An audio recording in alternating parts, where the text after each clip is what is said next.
ভগৱান শ্ৰীকৃষ্ণই আৰু কৈছিল যে যি মনুষ্যই ভগৱানক বিশ্বাস কৰে, যিয়ে ভগৱন্তৰ চৰণত আশ্ৰয় লয় আৰু ভগৱানৰ গুণানুকীৰ্তন কৰে, তেওঁ জীৱনলৈ কেতিয়াও বিপদত নপৰে।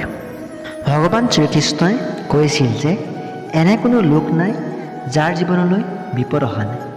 জীৱনত সকলোৰে মাজলৈ এবাৰ হ'লেও দুখ আহে আৰু কোৱা হয় যে একালে যদি দুখ, ঠিক একেদৰে আন একালে সুখ।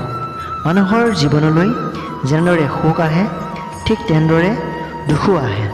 একেদৰে মানুহৰ জীৱনলৈ বিপদো আহে।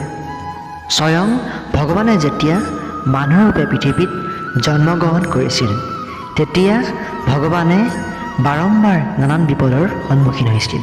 সেয়েহে ভগৱান শ্ৰীকৃষ্ণই কৈছিল যে যেতিয়া কিবা বিপদ আহিব, তেতিয়া ভাগি নপৰি সেই বিপদৰ সৈতে মোকাবিলা কৰাৰ লগতে সন্মুখীন হোৱা উচিত।